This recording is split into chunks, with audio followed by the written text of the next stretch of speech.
Y ahora estás con el panorámico. Listo. Bueno, excelente actividad, Ubaldo. Éxito. Bueno, gracias, Carlos. Cualquier cosa estoy en el celular. Yo te hablo. Ok. Bueno.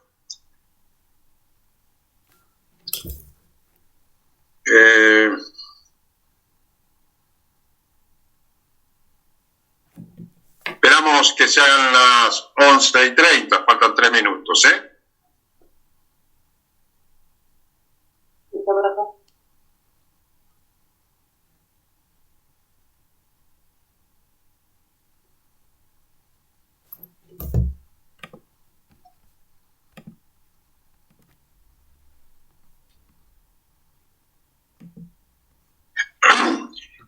Antes de hablar un poquito, vamos a ver los planos del cuerpo. El cuerpo está en los 3 planos del espacio.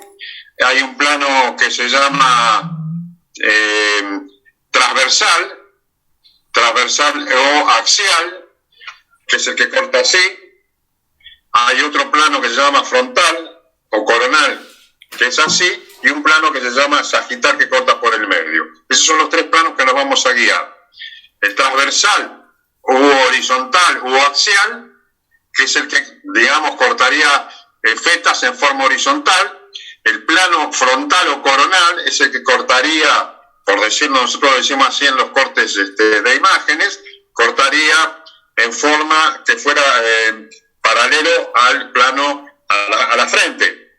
Y el plano sagital, que es el que pasaría por el medio de la cabeza, de anterior a posterior, y dividiría en metades simétricas derechas e izquierdas. Esos planos son los que usamos para describir la anatomía y, por supuesto, para los cortes de los distintos métodos de imágenes. También les quiero recordar algunos otros términos. Esta es la posición anatómica. Esta posición anatómica, si ustedes se fijan, es con los dedos pulgares para afuera y tiene que estar de pie, cabeza erecta, brazos extendidos a los lados del cuerpo, palmas de las manos mirando hacia adelante, piernas extendidas y juntos, pies paralelos y talones juntos. Esta posición anatómica es necesaria porque lo podríamos ver dado vuelta. Y esto lleva, si ustedes se fijan, cuando estamos describiendo una pieza anatómica o estamos describiendo una imagen, siempre y cuando se haga en decúbito supino significa de espalda, decúbito ventral significa que está apoyando la panza, y decúbito lateral cuando está apoyando uno de los lados, decúbito lateral izquierdo, decúbito lateral derecho. Cuando está de pie mirando a nosotros o en decúbito supino, la derecha sería la izquierda de la pantalla. O sea, cuando ustedes ven una placa, esta es la parte derecha de la placa, a pesar de que sea la parte izquierda del monitor. ¿Por qué? Porque es como estamos viendo nosotros al paciente. Nosotros estamos viendo al paciente de pie. Entonces, lo que va a estar acá a la izquierda es la derecha del paciente. Por eso, en este lado es donde se coloca en lo que es imágenes y preparado anatómico la derecha. Fíjense en la posición de las manos, la posición de los pies. En eso nos tenemos que poner de acuerdo. Por eso, cuando miran una placa y el paciente está de pie o en supino, fíjense que la derecha del paciente está a la izquierda. Pero está a la izquierda porque lo estamos viendo de frente. Eso es un punto anatómico de descripción. Y acá hay algunos otros términos que también los vamos a usar tanto cuando describamos una persona, una pieza cadavérica o una imagen. Son estos términos que se llama, vamos a empezar uno, craneal, caudal. Craneal significa hacia la cabeza, caudal hacia los pies. Podría ser superior e inferior. ¿Por qué nosotros preferimos en anatomía decir craneal y decir caudal? Porque puede ser que yo esté describiendo a alguien que está haciendo la vertical. Entonces, lo superior no va a ser la cabeza, sino lo superior va a ser los pies. Pero siempre lo caudal es caudal, así esté boca abajo, boca arriba, haciendo la vertical. Por eso preferimos estos términos. Lo mismo dorsal y ventral. Puedo decir anterior o posterior, pero si yo estoy boca abajo, lo anterior sí va a ser lo ventral y lo posterior lo dorsal, pero si estoy boca arriba, boca abajo, lo anterior va a ser lo dorsal. O sea que yo con estos términos evito, lo saco del espacio, lo saco del movimiento, siempre va a ser igual. Puede estar a la derecha, puede estar a la izquierda. Ahora, lo que es medial, lo que es en el medio, está en el medio, siempre es medial. Y lo que es lateral, siempre está hacia los extremos. Ahí acá están los planos, el plano transversal, ven cómo corta en forma horizontal, cortes por decir, nosotros llamamos así en las imágenes, cortar, también en los preparados anatómicos. Este es el plano transversal. Este es el plano sagital que corta en el medio, en mitades derechas e izquierda. Y este es el plano que habíamos dicho frontal, que es paralelo a la frente, que va cortando planos ventrales, dorsales, o anteriores y posteriores. Eso es más o menos para que tengan por qué usamos esta terminología. Y otra cosa importante que también usamos es proximal y distal. ¿Qué es lo proximal? Lo proximal es lo que está en la raíz de algo, es donde está en el origen. Si es el miembro superior, lo proximal es el hombro. Si es el miembro inferior, lo proximal es la cadera. Lo distal va a ser todo lo que está después de eso. Si yo me refiero a esta porción que va del hombro al codo y que llamamos brazo, yo tengo un brazo proximal y un brazo distal. Si yo quiero, por ejemplo, este es el muslo, esto es la pierna, no confundan el muslo tocando la pierna, pues son dos cosas absolutamente distintas. Miembro inferior. Hay se contaba en examen de anatomía que una chica con pollera tenía cruzadas las piernas y el profesor le dice, si me muestra las piernas, te la pruebo la materia y la anatomía. Cuando se levanta un poco la pollera, la desaprueba. ¿Por qué? Pues ya le estaba mostrando las piernas. Bueno, hoy no se puede decir por la cuestión de... Pero bueno, ese era un dicho para que se recuerde. Miembro inferior. Entonces, esto es pierna. El muslo va de la cadera a la rodilla. De la rodilla al tobillo es la pierna. Si yo digo, esto es pierna distal, ¿dónde estará la pierna distal? Acá, en el tobillo. Pierna proximal, acá. Eso también, cuando decimos proximal y medial, tampoco puede estar en cualquier posición, que siempre lo proximal es proximal. Por eso son términos que aplicamos en anatomía. Y ahora sí, hablando un poquito de esos términos anatómicos, vamos a hablar un poquito del aparato locomotor. Es un aparato compuesto por órganos cuya función principal es la generación de movimiento. El aparato locomotor está constituido por los huesos, las articulaciones y los músculos. Función principal, o sea que debe tener otra función.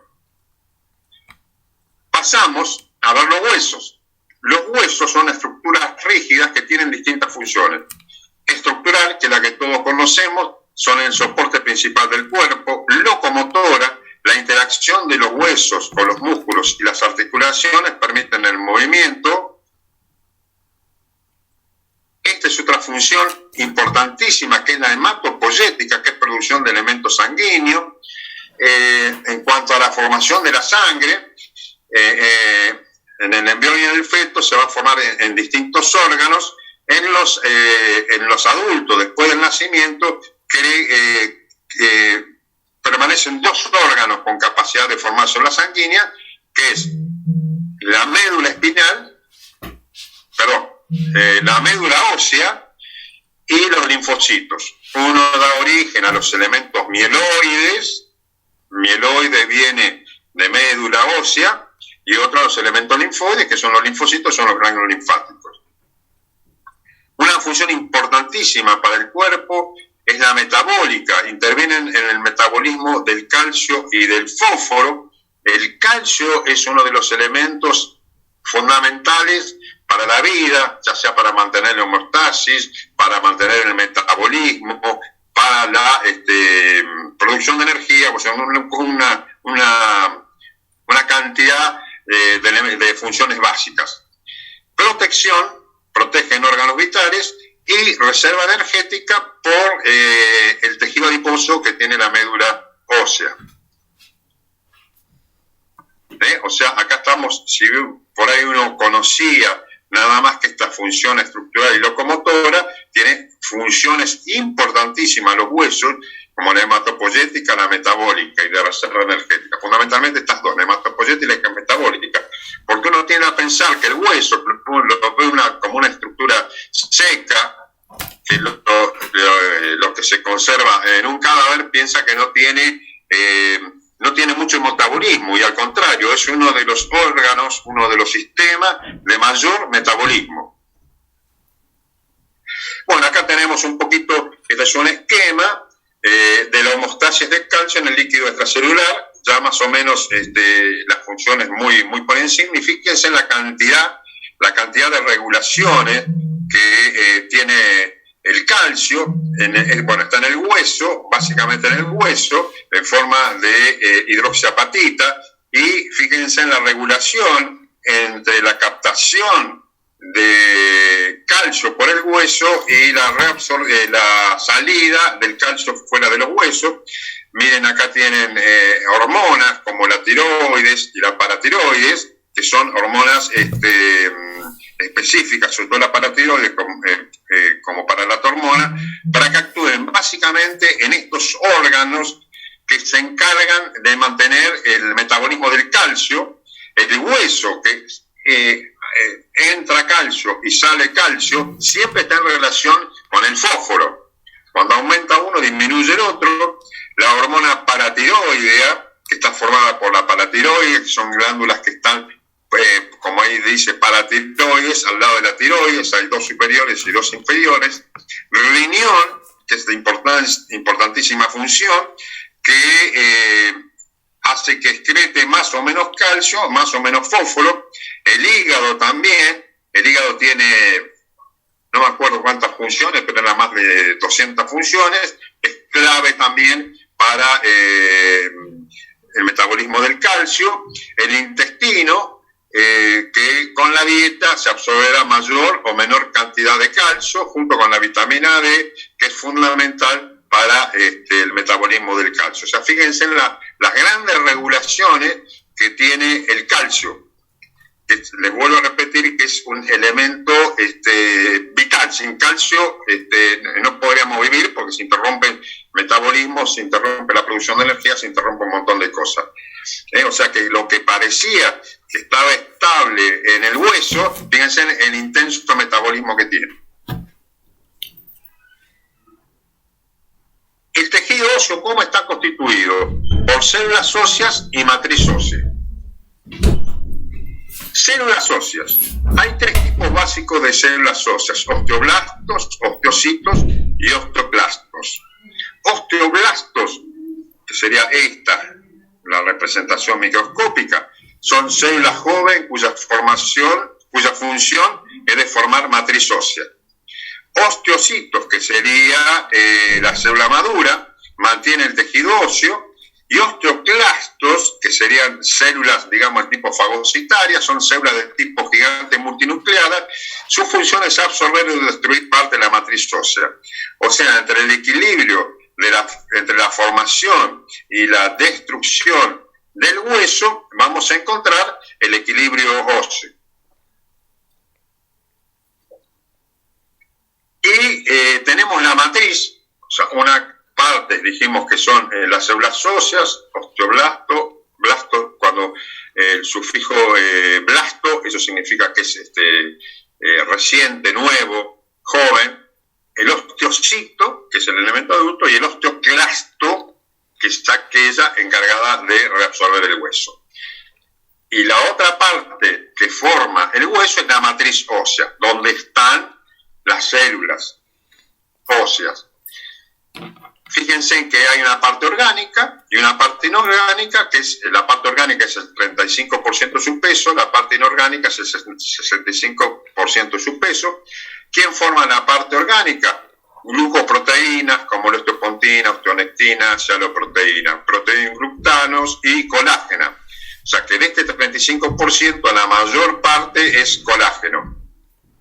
Y la inorgánica, como ustedes ven, hay algunos elementos, bicarbonato, citrato de magnesio, sodio y potasio, y calcio y fósforo en forma de hidroxiapatita. O sea, básicamente la matriz orgánica, que es aquella que no contiene, o sea, que aloja las células, son el 80% de la orgánica es colágeno.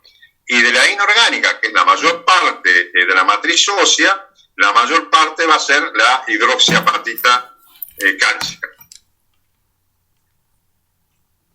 Y acá tenemos la constitución de un tejido. Esto es un hueso largo, ya vamos a ver los distintos tipos de huesos.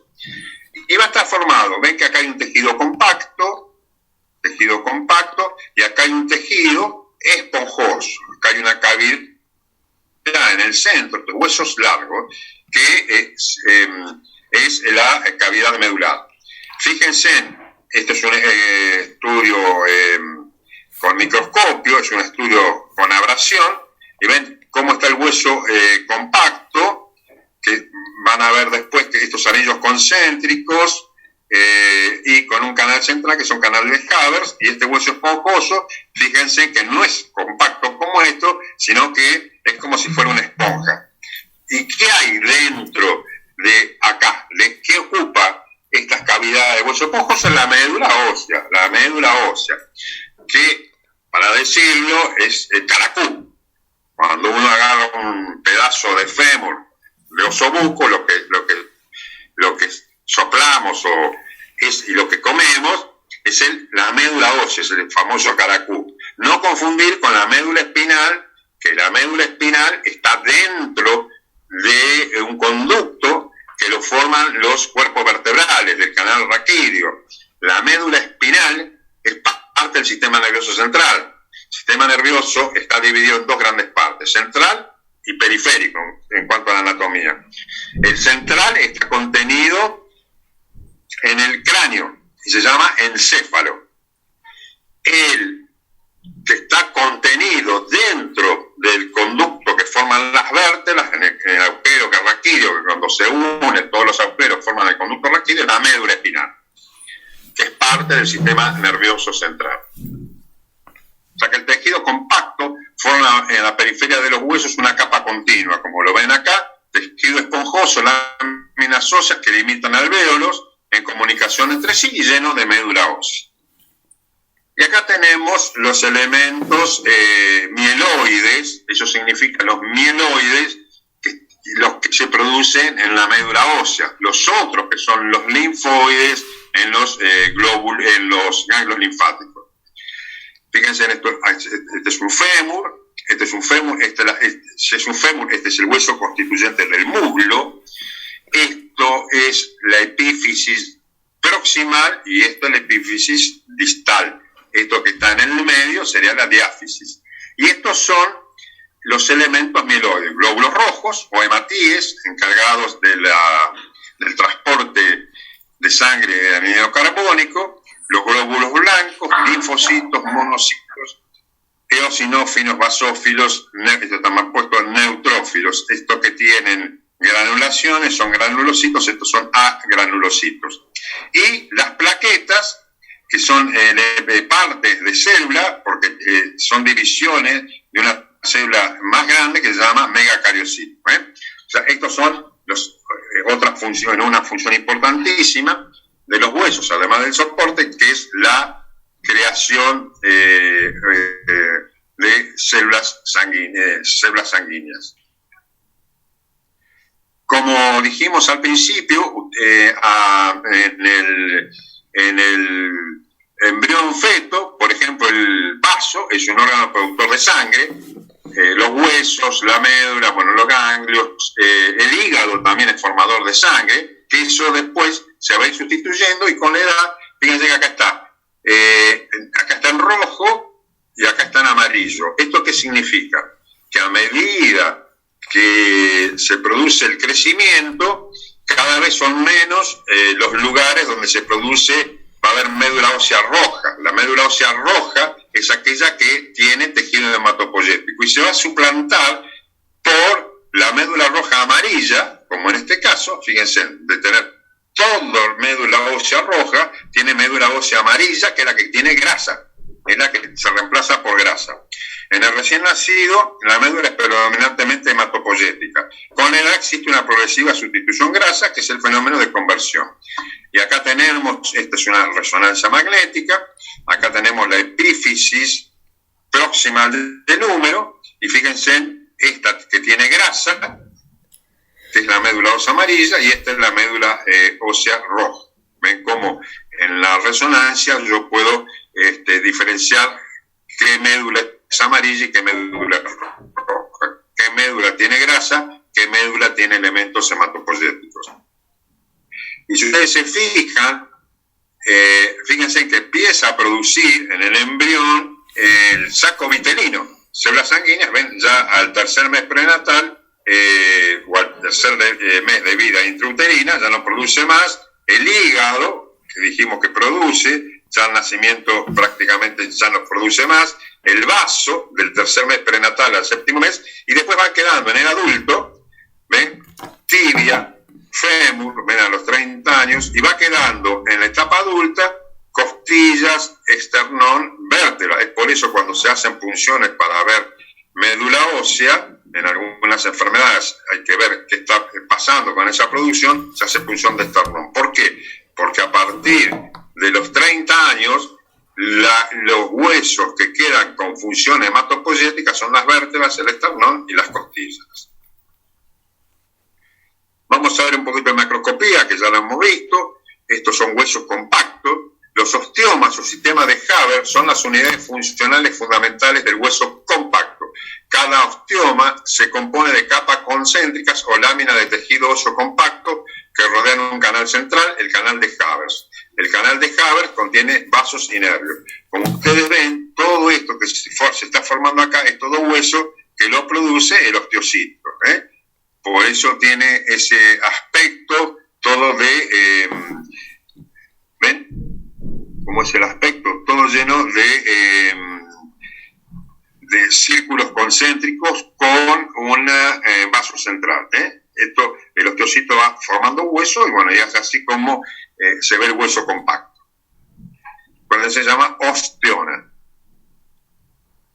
Y acá tenemos otro, ve como al ir formando, se van formando estas osteonas, son todos estos circulitos concéntricos porque lo van formando distintos osteocitos. Esto ya sería parte de la cavidad medular y esto ya estamos mostrando parte de tejido esponjoso, donde acá se mete la médula ósea. Bueno, acá están los vasos. Estos vasos, el principal acá sale por el sistema de Haber, que es el agujerito que vemos. El hueso está es parte del tejido conectivo. En cuanto a su ontogénesis, tiene una parte externa que se llama periósteo, donde, bueno, está la fibra de Sharpe, donde se insertan músculos y tendones, y una cubierta epitelial interna que se llama endostio. O sea, el endostio está adentro, fíjense, este prefijo endo está adentro, y este peri está alrededor, es afuera. Esto es un esquema, entonces, del hueso. Periósteo, que es lo que está por afuera, membrana de tejido conectivo que cubre el hueso por su cara externa, excepto en las articulaciones y en lugares de inserción de tendones y ligamentos. Endostio es una delgada capa de tejido conjuntivo, reviste todas las superficies internas, incluyendo los espacios medulares y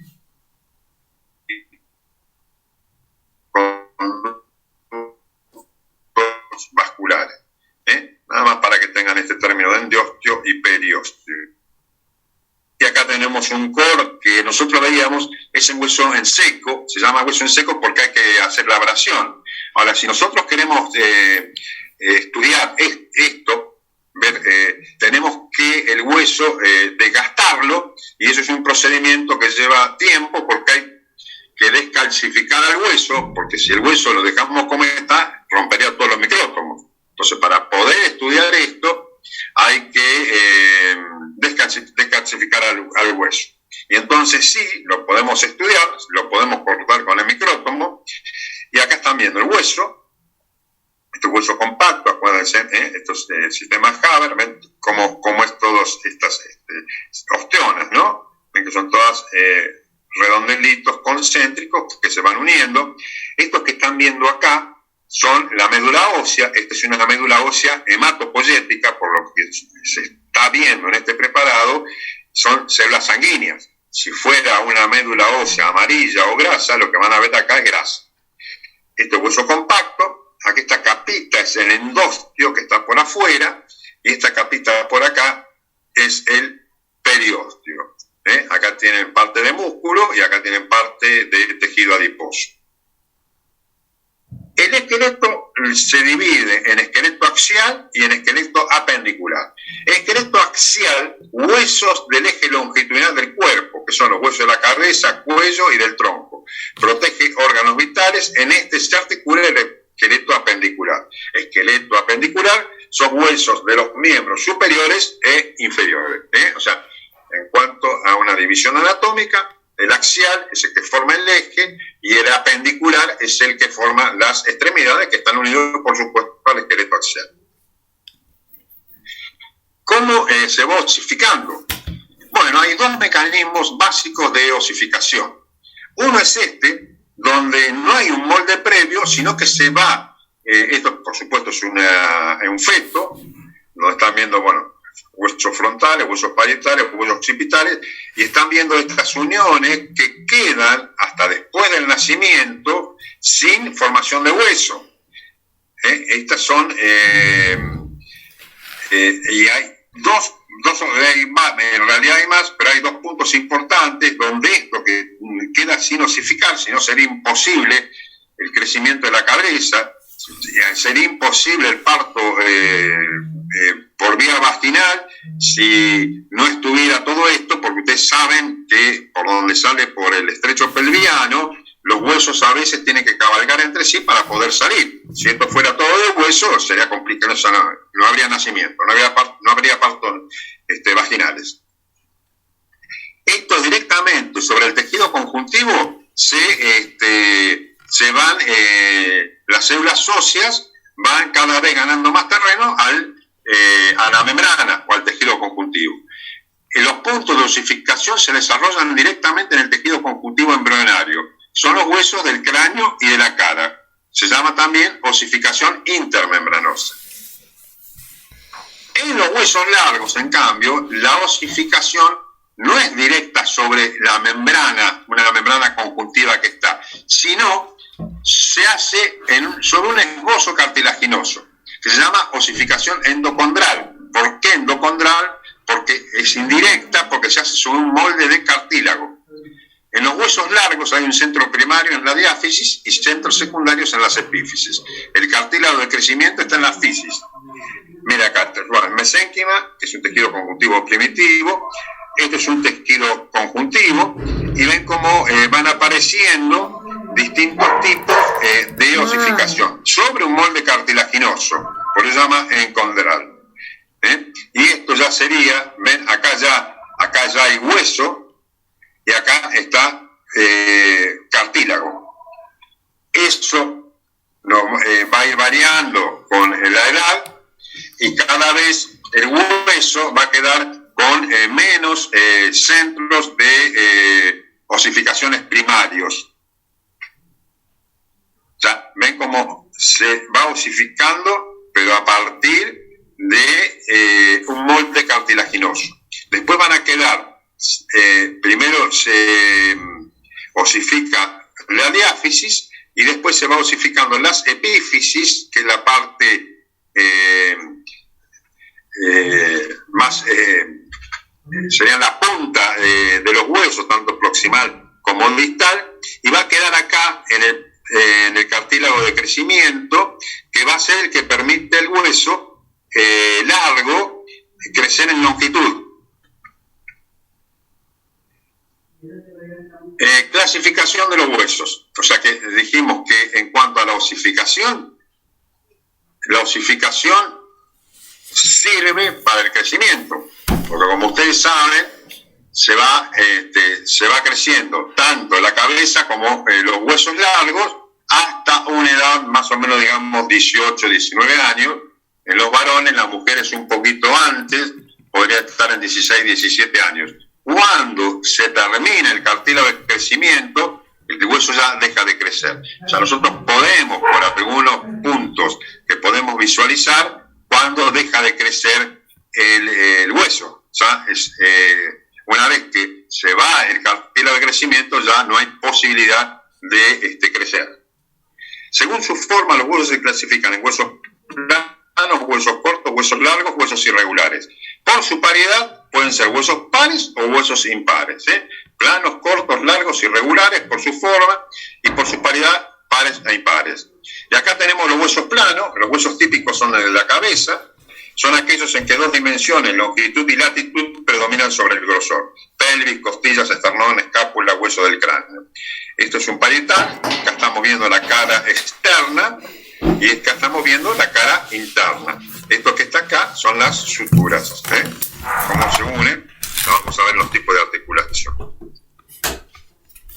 Huesos cortos, acá están viendo el carpo, acá estamos viendo el escafoide, semilunar, piramidal, pisiforme, trapecio, trapezoide, hueso grande, ganchos. Son aquellos en que las tres dimensiones son más o menos iguales: hueso del carpo, hueso del tarso. Huesos largos son aquellos en que la longitud predomina sobre la anchura y el grosor. Entre ellos está el húmero, cúbito, radio, fémur, tibia, peroné, metacarpiano, metatarsiano, falanges.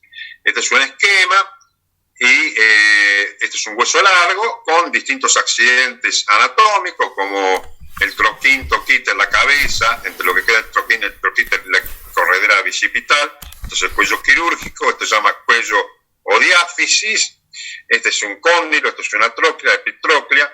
Esto es la epífisis proximal, la epífisis distal, o extremo proximal, extremo distal. Acá hacemos la salvedad que en los huesos largos se distingue un cuerpo diáfisis y dos extremidades o epífisis. La fisis, que es una placa de cartílago que persiste hasta que ha terminado el crecimiento longitudinal de los huesos. La metáfisis, que une la diáfisis con la epífisis. Bueno, estos son términos que a veces que se usan, por eso se los recalco. Esta es la diáfisis o el cuerpo, esta es la epífisis proximal, que es el extremo, esta es la epífisis distal, que es el otro extremo distal. Acá lo que tenemos, van a ver una línea, acá es donde se llama fisis, proximal porque está más cerca de la raíz del miembro. Acá va a estar las células de cartílago que van a permitir que el hueso crezca en longitud. Una vez que desaparece la fisis, ya no hay más posibilidad de crecimiento del hueso largo. Lo que está entre la diáfisis y la fisis se llama metáfisis. Y acá tienen un tobillo frente, y acá cuando no ven placas, ven esta placa y dice se fracturó la tibia y se fracturó el peroné. Tengan en cuenta, cuando ustedes vean placas de chicos y adolescentes, que esto no es una fractura, esto tampoco es una fractura, sino lo que están viendo acá, la fisis, que es donde está el cartílago hialino, que es la que permite crecer. Una vez que esto desaparece, se termina el crecimiento. Nosotros podemos, por métodos de imagen, viendo una placa, saber qué edad tiene y si va a seguir creciendo o no. Entonces, diáfisis, metáfisis, fisis, epífisis. Huesos irregulares, acá tienen un hueso que es terrorífico cuando hay que describirlo, que es el esfenoides. El esfenoides está en la base del cráneo, es un hueso es muy, muy irregular, que básicamente tiene un cuerpo, dos alas, una ala menor, dos alas menores, y estas apófisis se llaman apófisis pterigoides. Bueno, vértebras, coxal, son todos huesos irregulares. Ahora vamos a pasar a ver un poquito articulaciones. ¿Qué son las articulaciones? Son los elementos por medio de los cuales los huesos se unen entre sí. Hay varias divisiones de articulaciones, pero la más simple para mí es esta, en sinoviales y no sinoviales. ¿Qué significa sinovial? Sinovial significa que tiene una membrana, tiene una capa sinovial o una membrana sinovial que produce el líquido sinovial. Eso es un líquido que la función principal es de lubricante, digamos, de las articulaciones. Y no sinoviales, aquellas que no tienen esta membrana sinovial. Las sinoviales, hay un tipo solo que se llama diartrosis, que significa articulaciones móviles. Las no sinoviales, al no tener esto, es en articulaciones de muy poco o sin movimiento, que son la anfiartrosis y la sinartrosis, que es inmovilidad. O sea, ¿cómo dividimos las articulaciones? En diartrosis, que son las articulaciones móviles, anfiartrosis, que tienen escasa movilidad, y sinartrosis, sin movilidad. Esta es una resonancia magnética, donde estamos viendo un acetábulo, y esto es la cabeza del fémur. Esta es una diartrosis. Ya vamos a ver, dentro de la diartrosis es una enartrosis, que son las que tienen mayor movimiento, que estamos viendo el recto, acá estamos viendo la vejiga. Vamos a la sinartrosis, las que no tienen movimiento. ¿Y cuáles son? Es una del cráneo, porque se han desarrollado por medio de una sutura. Eso no tienen posibilidad de movimiento. Por ejemplo, todas las suturas de los huesos del cráneo y de la cara. Según el elemento de unión, puede ser sinostosis huesos, sin condrosis cartílago o sin fibrosis de tejido fibroso. Pero sinartrosis, aquellas que no tienen movimiento. Hay un ligamento, o hay un tejido conectivo, o un tejido cartilaginoso, o un tejido óseo que los une. Este es el periósteo, que ya dijimos que es el que cubre el hueso. Acá estamos viendo el ejemplo de esto sería hueso cortical, y esto que está en el medio se llama hueso esponjoso, que en el cráneo recibe el nombre de diploe. Pero estos son sinartrosis, no tienen movimiento. Acá tenemos algunos de los huesos. Tenemos parietal, frontal, ven todas estas suturitas. El único hueso que es móvil es un hueso que forma es la mandíbula o maxilar superior. Esto directamente en el esqueleto seco, cadavérico, esto se desprende porque no hay ninguna unión. Esta es una articulación muy, muy móvil. Acá tienen los distintos huesos. Estos son los huesos del cráneo, que es el cráneo, dijimos, es aquel que aloja el sistema nervioso central, y estos huesos de acá se llama cara. Eso es la división de la cabeza. Tenemos un cráneo que aloja al sistema nervioso, al encéfalo, y la cara, que entre otras cosas tienen muchos de los órganos de los sentidos, como el olfato, la vista, el oído.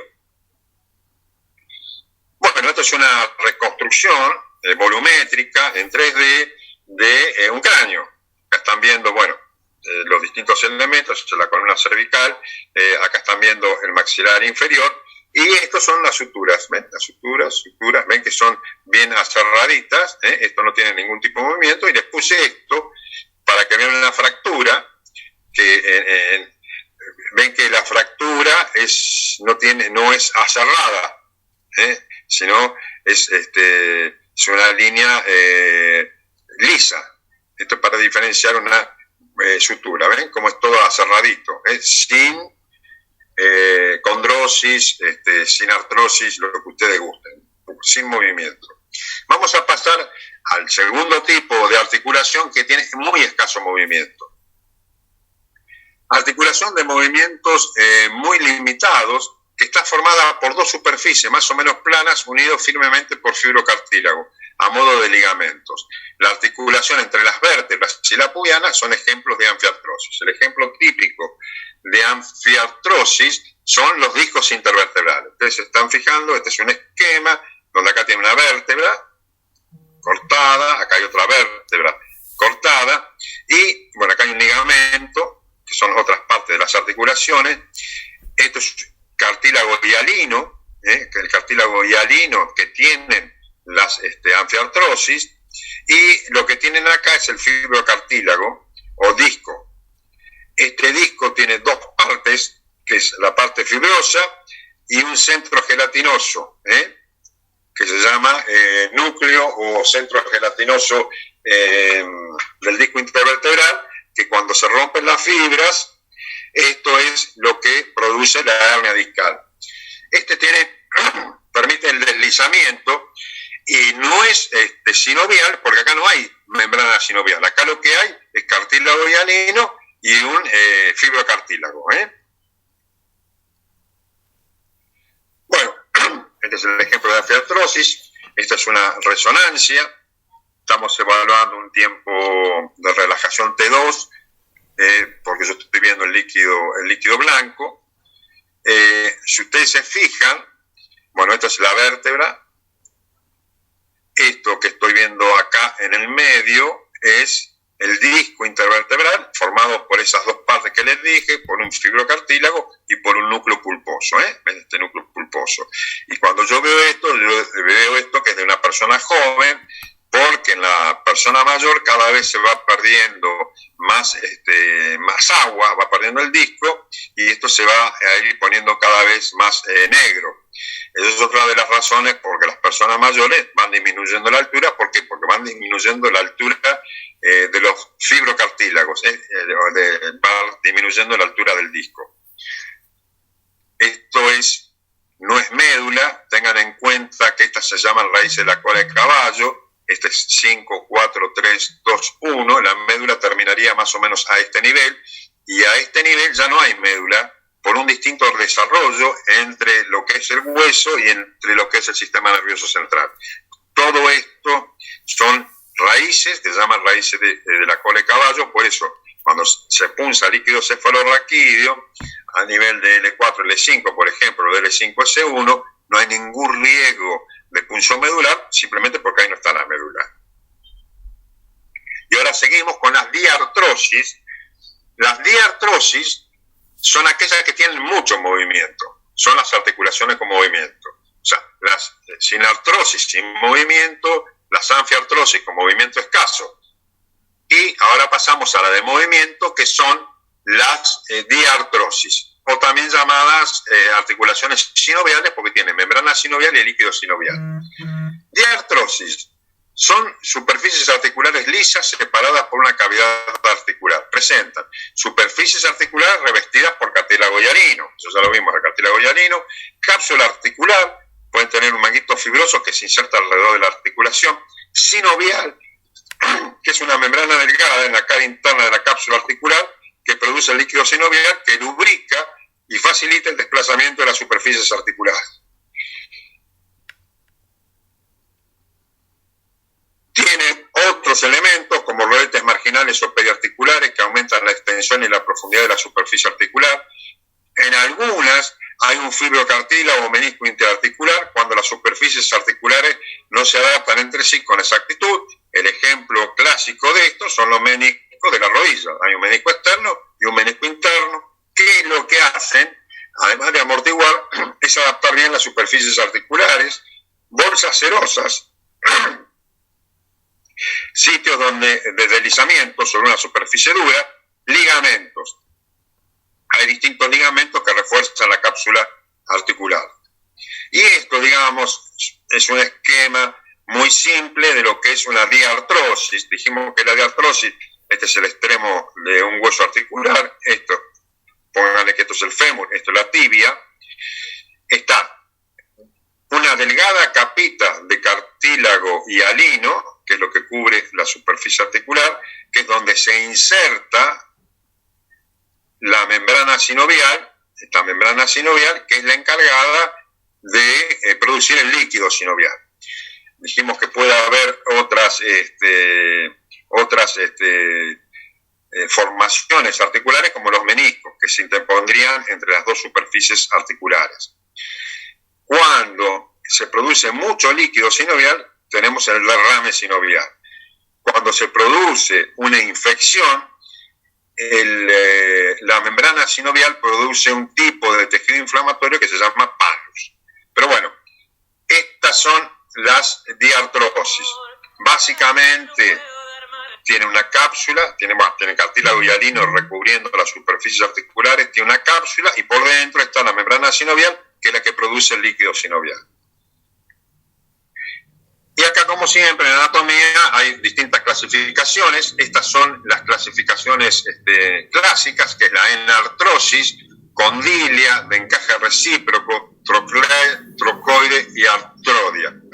Estas son las diartrosis, articulaciones sinoviales o articulaciones con movimiento. Y vamos más o menos a referirnos a cada uno de estos tipos.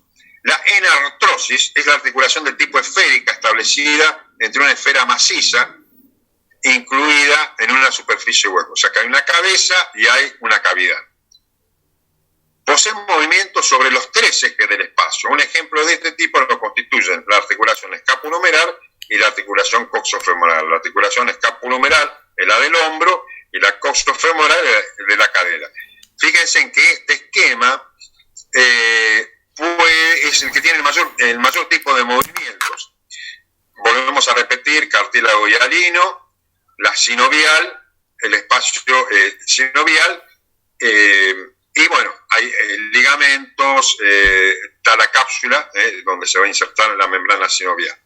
La articulación de mayor movimiento del organismo es el hombro, porque si usted se fija en la cadera, el acetábulo, o sea, la cavidad donde esa esfera, esa cabeza se va a articular, tiene bordes y está ubicada más profunda que la del hombro. El hombro prácticamente cuelga sin una cavidad grande, y es el que permite el movimiento de poder hacer así, la circunducción,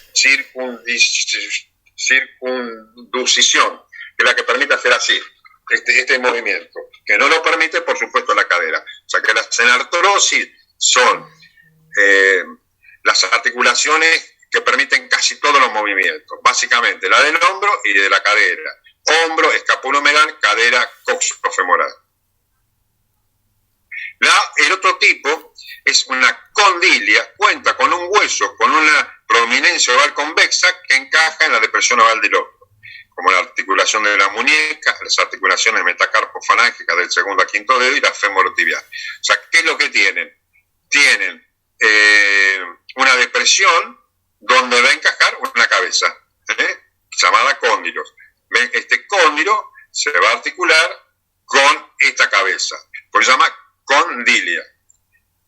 Acá tienen un ejemplo, estos son los cóndilos y estos son las cavidades, que llaman cóndilo femoral externo, cóndilo femoral interno, platillo tibial externo, platillo tibial interno. ¿Cómo sé que esto es externo? Porque el peroné está afuera, el peroné está afuera, eso es externo.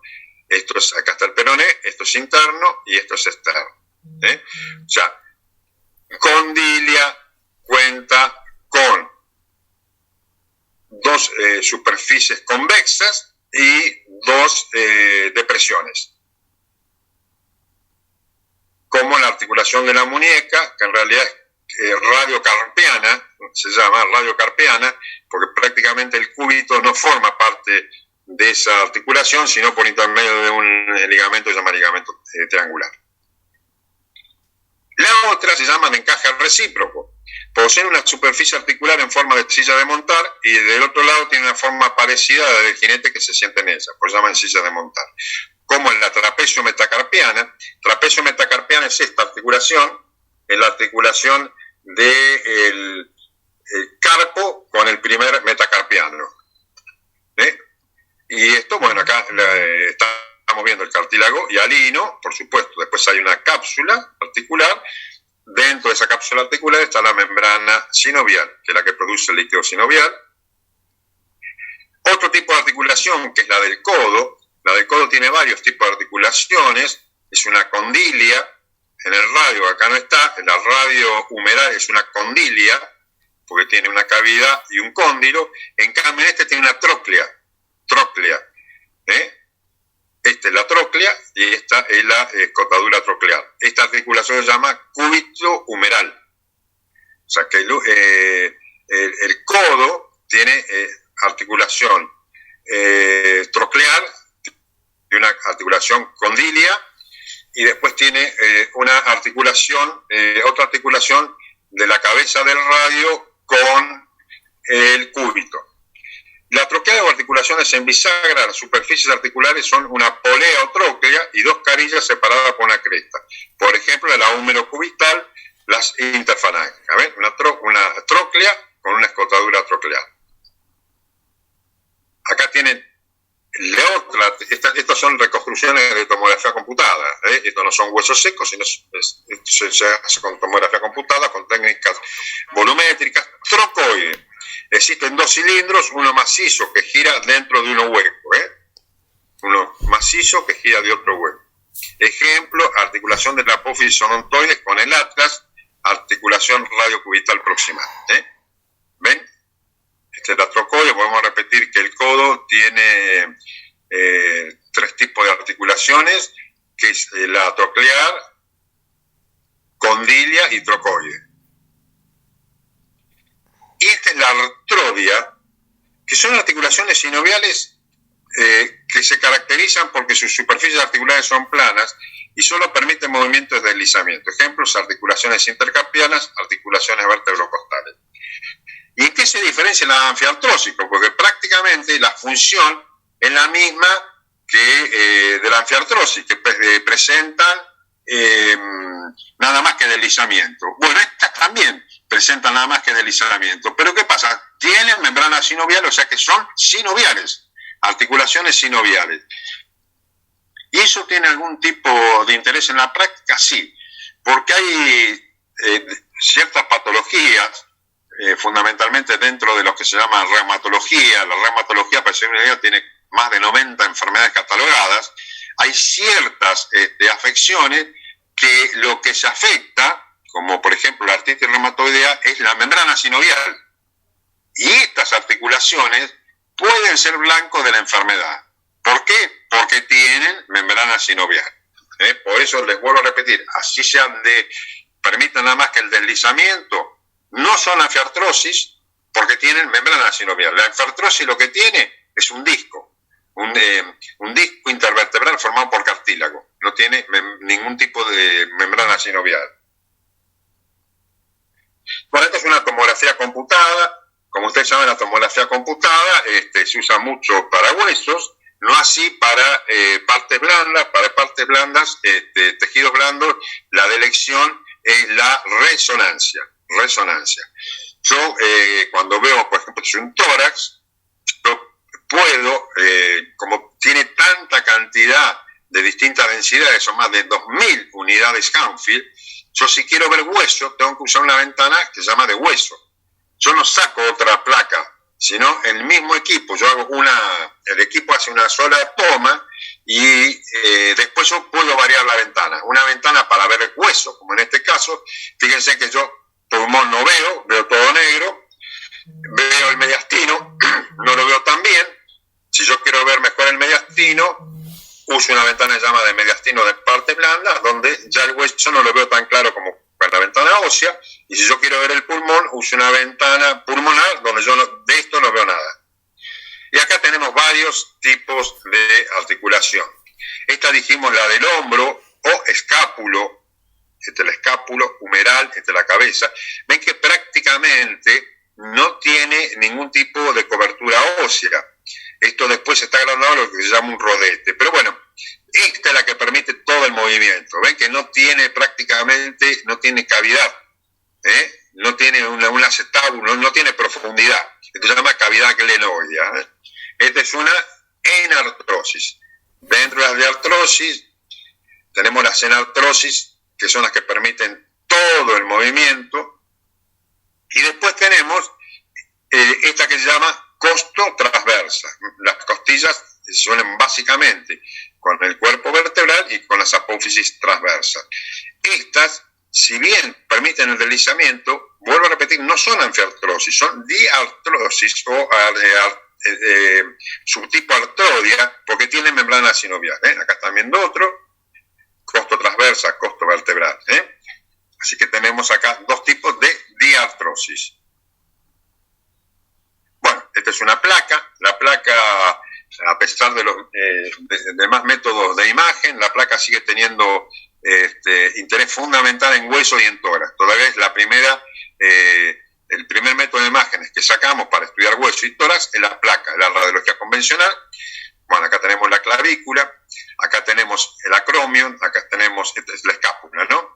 Esta es la clavícula, escápula, formada, bueno, tiene algunos accidentes, se llama apófisis coracoides, este es el acromio, este es la cabeza humeral, este se llama troquíter, troquín, corredera bicipital. Esto es la diáfisis, esto es la epífisis, acá ya no, es un adulto, o sea que acá ya no ven ningún tipo de fisis, no hay ninguna línea de crecimiento, pues es un adulto, se determinó el crecimiento. Y estamos viendo esto que se llama enartrosis, el escápulo humeral, y acá tenemos una articulación que es acromio clavicular, que es una artrodia. Bueno, no los quiero llenar con muchos términos, pero bueno, acá tienen distintos tipos de articulaciones, son todas diartrosis de distinto tipo. Este es el radio, porque este es el pulgar. Y lo que es externo, ya dijimos que consideramos externo al pulgar y al radio, por esa posición anatómica que hablábamos al principio. Fíjense en las intercapianas, son artrodias. La articulación interfalángica son trocleares, ya hemos visto que hay una tróclea. Como hay 3 falanges en los dedos, menos en el pulgar que le falta la falange media, tenemos las articulaciones interfalángicas. Esta es interfalángica proximal, porque está más cerca, y esta es la interfalángica distal. Tenemos falange proximal, falange media, falange distal, o primera, segunda, tercera falange, falangina, falange. Bueno, artrodias, la articulación, dijimos, radiocarpiana, es una condilia. Por eso digo radiocarpiana, ven que el cúbito no forma parte de la articulación de la muñeca, sino que lo hace a través de un ligamento que se llama ligamento triangular. Bueno, este es un volumétrico de una pelvis. En esta pelvis, como ustedes ven, acá dirán, bueno, está lleno de fracturas. Esto no son fracturas, sino es de un chico.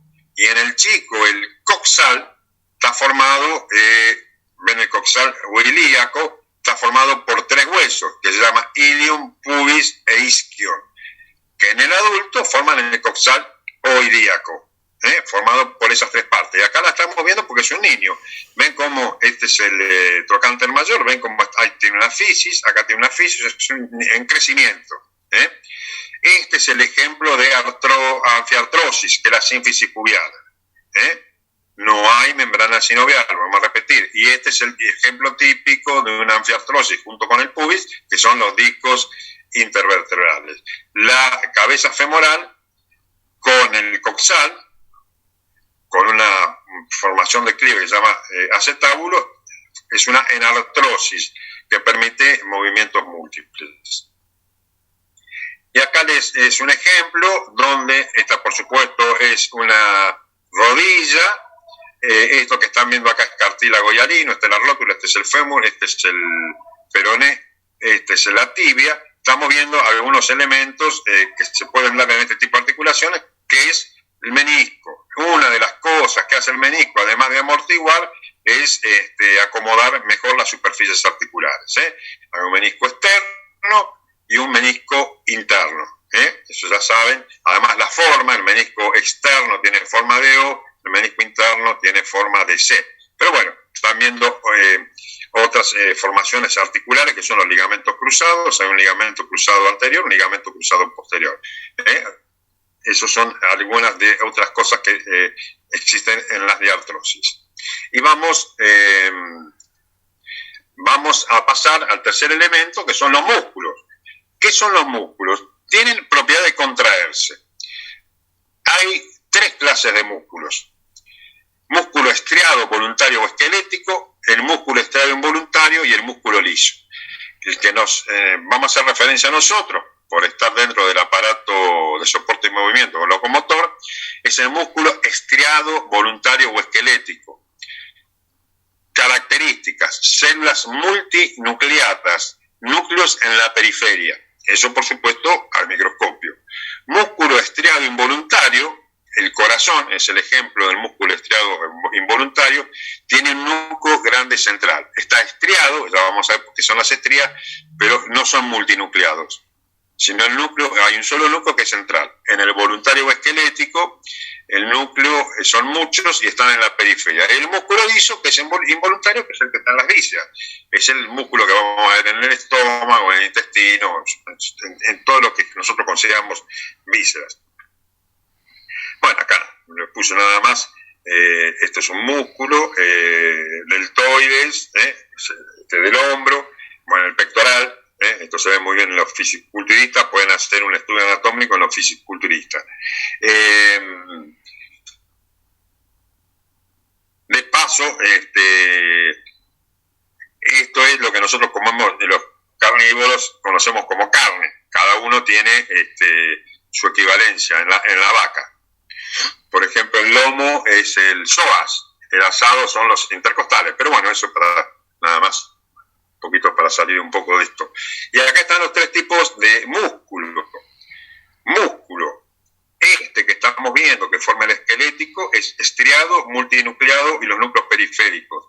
El corazón, que también es un músculo estriado, involuntario, tiene un solo núcleo y es central.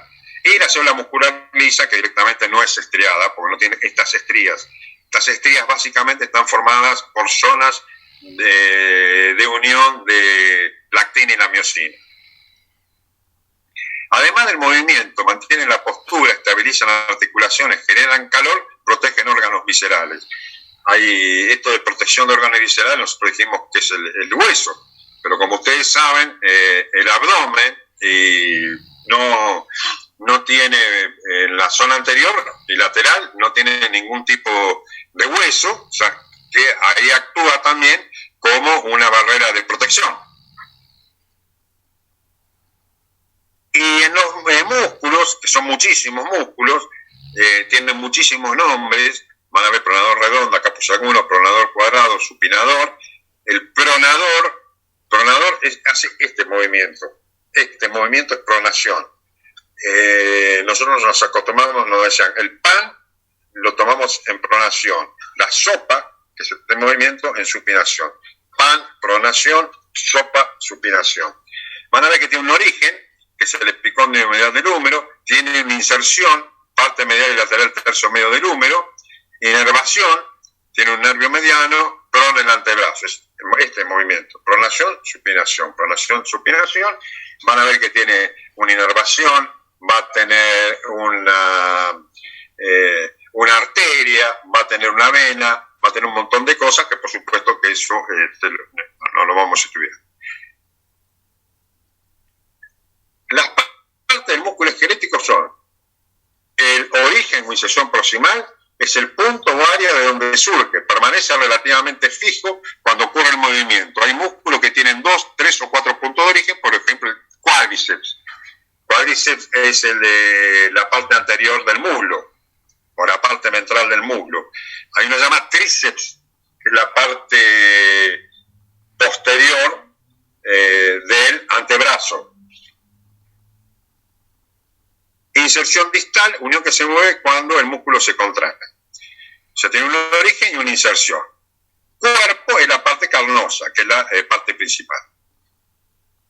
¿Cómo se unen los músculos con los huesos, que son los, tanto en su origen como en su inserción, algunos directamente se unen con el hueso y otros lo hacen por tendones o por aponeurosis. Tendones son fibras de tejido conectivo de color blanquecino que unen los músculos esqueléticos a los huesos. Aponeurosis, por lo general los músculos anchos y planos se insertan por medio de aponeurosis, que son tendones aplanados y largos. En los huesos apendiculares, y por supuesto en sus músculos apendiculares, la unión es por tendones. En los músculos que forman la pared abdominal anterior o ventral, lo hacen no por tendones, sino por otro tipo de unión que se llama aponeurosis. La célula del músculo se denomina fibra muscular. Son células cilíndricas y alargadas. La membrana plasmática de las fibras musculares se llama sarcolema y el citoplasma sarcoplasma. La disposición de los miofilamentos en la miofibrilla da lugar a estructuras que se repiten denominadas sarcómeros. El aspecto estriado de las fibras musculares se debe a la disposición que adoptan los miofilamentos. O sea, son células cilíndricas. Sarco es músculo esquelético. De hecho, el sarcoma es un equivalente es el nombre que se da a los cánceres de tejido conectivo. Sarco era por masa carnosa. Por eso de ahí deriva sarcoma. Sarco de masa carnosa, oma, tumor. En realidad, cuando el sufijo es oma, como linfoma, papiloma, hablaría de algo benigno. En realidad, esto habría que llamarlo de otro modo, pero bueno, no importa. Y acá tenemos, en un preparado microscópico, el estriado voluntario. ¿Ven? Como tienen fibras, muchos núcleos y no núcleos periféricos. Y estas estrías que estamos viendo que justamente le dan la característica estriada. El otro tipo de músculo estriado, porque se ven estas estrías, sería la célula cardíaca. Pero la célula cardíaca tiene el núcleo central y uno solo. Con grandes aumentos, este es un tipo de colorante, nos permite identificar las estrías transversales. Ven los núcleos que son periféricos. Bueno, y esto es lo que da las estrías. Esto es lo que van a ver que hay, hay ultraestructuralmente hay filamentos de actina y filamentos de miosina. ¿Y cómo se hace el movimiento muscular? Es por deslizamiento de los filamentos de actina sobre los de miosina. Esto. ¿Ven? Esto se acerca o se aleja, y eso es lo que da la contracción del músculo. Hay puntos de uniones, que son, hay bastantes puntos de uniones, donde se van a producir este tipo de extracciones. Los sarcómeros son las unidades funcionales de las miofibrillas, capaces de generar contracciones musculares en las fibras estriadas. Los sarcómeros contienen filamentos de actina y miosina. Los filamentos de miosina o gruesos se deslizan sobre los de actina finos que se acercan a las líneas Z. Bueno, acá hay una serie de líneas que no la vamos a ver. Pero bueno, esas estrías están formadas por distintas ubicaciones que tiene la actina con la miosina. O sea que cuando se contrae, la actina y la miosina se acercan o se alejan. Eso es lo que da el movimiento muscular. Ven, sarcómero entre dos líneas Z, ven que tiene línea Z, banda A, banda H, línea M, banda I. Bueno, no importa, es para que vean, según la disposición de la miosina y de la actina, lo que le va a dar esas extracciones características del músculo estriado. Las fibras musculares están organizadas en haces envueltos por una membrana externa de tejido conjuntivo llamada epimisio. De esta parten septos muy finos de tejido conjuntivo que se dirigen hacia el interior del músculo, dividiéndolo en fascículos. Estos septos se llaman perimisio. Cada fibra muscular está rodeada por una capa muy fina de fibras articulares formando el endomisio. Bueno, acá para que vean, acá tenemos el hueso. Dijimos que al hueso los músculos apendiculares se unen por tendones que son de tejido conjuntivo, hay una parte carnosa, dijimos que hay una parte de inserción, de origen, y una parte de inserción hacia donde van. En general, esta parte de inserción de origen no se mueve, la que se va a mover es donde va a ir el músculo. Y bueno, esto se parece, pero no es a un nervio. Acá ya en el nervio habría haces musculares en forma macroscópica, ¿no? Y acá hay fibras musculares, Pero bueno, ven cómo se van formando distintos haces, Estas son las distintas fibras. Según su forma, bueno, hay clasificación, en anatomía todo se clasifica, todo se mide, pero bueno, fusiforme, en forma de uso, predomina la longitud por encima de las otras dos dimensiones, se encuentra principalmente en las extremidades. Bíceps, por ejemplo, hay dos bíceps, el bíceps braquial y el bíceps crural. El bíceps, que es este músculo, se llama así porque tiene dos. Hay un bíceps largo y un bíceps corto, que se unen abajo y por medio de un tendón en la tuberosidad bicipital del radio. Músculo plano, predominan dos dimensiones a excepción del grosor. Se encuentran principalmente en el tronco, cuello y abdomen. Ejemplo, los oblicuos del abdomen. Hay músculos que son cortos o cuadrados, ninguna dimensión predomina sobre la otra. Por ejemplo, son los músculos que se encuentran alrededor de la columna vertebral. Músculo circular u orbicular, situado alrededor de un orificio, cuya función es cerrar o abrir dicho orificio, como el músculo orbicular de los labios, el músculo orbicular de los párpados. Músculo peniforme en forma de pluma, como por ejemplo el deltoide. Bueno, estos son algunos. Ven, estos son planos, son los músculos oblicuos y el transverso del abdomen. ¿Se acuerdan que esto se insertan por medio de una poneurosis, que son es bien plana? Bueno, peniformes, fíjense que acá es por un tendón, fusiforme, en forma de uso, como el bíceps. Músculos cuadrados son los que están en la cintura escapular, y estos que son así en forma redonda, que cierran aberturas, como el músculo circular o esfinteriano, como podemos ver en la boca, en los ojos, el esfínter del ano. Bueno, por supuesto no vamos a hablar de fisiología, hay muchos términos a usar. Si ustedes se fijan, acá sería un bebé patológico. Yo lo tengo del brazo, ¿por qué? Porque es un bebé sano. ¿Acá qué pasa? Acá hay un chico con hipotonía o atonía. O sea, los músculos no se relajan completamente, sino que están en un estado permanente de semicontracción involuntaria que se llama tono muscular. Si no tuviéramos ese tono muscular, nos caeríamos. O como le pasa a este chico, cuando uno quiere evaluar la hipotonía, se cae. ¿Por qué? Porque el músculo estaría flácido. O sea, cuando el organismo está en reposo, los músculos adquieren un estado de flexión parcial sin que lleguen a agotarse. Esta propiedad se denomina tono muscular, permite mantener la actitud postural. O sea que si no hubiera esto, directamente no podríamos estar de pie.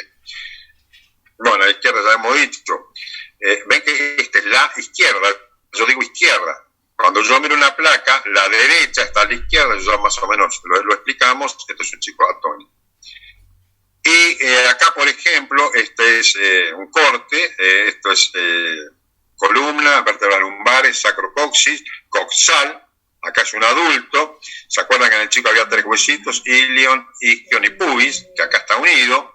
Cabeza femoral, cuello femoral, trocante menor, trocante mayor. Y bueno, y acá tienen, por ejemplo, orígenes, donde se origina el hueso y donde se inserta. Por ejemplo, acá en el trocánter menor se va a insertar un músculo muy importante que es el psoas ilíaco.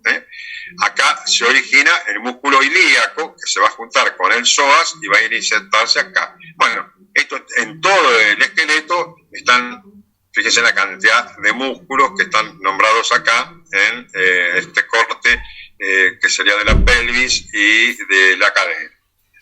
Esto nada más para que tengan una idea de orígenes e inserciones. A nosotros nos hacían estudiar todos. Por ejemplo, vamos a poner alguno, que es el músculo sartorio, que origen espina ilíaca antero superior, que está acá. Está en el ilíaco, en la parte anterior y superior, porque hay otra espina ilíaca antero inferior. Y la inserción o origen de inserción distal se llama pesanserina o pata de ganso, que bueno, es una estructura donde se insertan 3 tendones y que tiene pata de ganso, pues se llama así. ¿Cuál es la función del sartorio? Flexiona el muslo en la articulación de la cadera y flexiona la pierna en la articulación de la rodilla. También abduce el muslo y lo rota en sentido lateral. Sartorio dice porque es el músculo que usaban mucho los sastres, por esa posición típica que tenía el sastre. Por supuesto que tiene irrigación, tiene inervación, tiene un montón de cosas, ya que cada músculo, por ejemplo, lo inerva el nervio femoral, irrigación, arterias pequeñas que provienen de la arteria femoral. Acá hay otro músculo que se llama tensor de la fascia lata. Y bueno, como esto acá dijimos el bíceps, que es un músculo fusiforme, se llama bíceps porque tiene 2 orígenes, una larga, un brazo largo, un brazo corto. Esto está en latín porque hubo hace ya muchos años que para unificar los términos anatómicos había que usar el latín. Esto lo siguen usando bastante los anglosajones, ponen los músculos en latín, nosotros los ponemos todos en castellano. Bueno, para que vean dónde se originan y dónde se insertan, habíamos dicho en la tuberosidad radial, el tubérculo bicipital del radio. Bracci, 2 cabezas, bi significa 2, bueno, con su acción, es el músculo que se usa para ver la calidad de músculo que tenemos. Bueno, acá les pongo un ejemplo de que los músculos, dijimos que la resonancia magnética es el método espectacular para estudiar partes blandas. Acá tienen músculos que se llama de manguito rotador, que es el supraespinoso, el subescapular, el trapecio, bueno, hay un montón de músculos. Otro sistema, bueno, hay músculos epitrocleares que se insertan en la epitróclea, son los músculos acá del codo, o epicondilio, miren la cantidad de músculos, ni los vamos a nombrar. Esto está puesto para que vean que cuando nosotros estudiamos partes blandas del esqueleto o del sistema de soporte y movimiento, hay dos grandes métodos de estudio, que es la resonancia magnética y la ecografía. ¿Para qué sirve la ecografía? Yo diría que la ecografía es muy buena para todo aquello que no sea profundo. Yo, si quiero estudiar la médula, la articulación de la cadera, no me lo va a permitir porque es muy profunda. No puedo distinguir el ligamento redondo, por ejemplo, del fémur. Y sí es muy buena la ecografía para todo aquello que sea periférico, porque tiene otra ventaja, que permite el estudio dinámico. Yo, mientras voy haciendo la ecografía, le voy haciendo también, lo puedo ir haciendo que distintos movimientos de los grupos musculares. Bueno, acá tenemos otros músculos. Estos son los músculos gemelos o gastrocnemios, músculo poplito. Bueno, esto es nada más para mencionar algunos. Y bueno, acá terminamos, no los quise aburrir mucho. Espero que les hayan quedado los conocimientos básicos del aparato de soporte y movimiento. Si alguien quiere hacer una pregunta, retar, estoy abierto a cualquier cosa.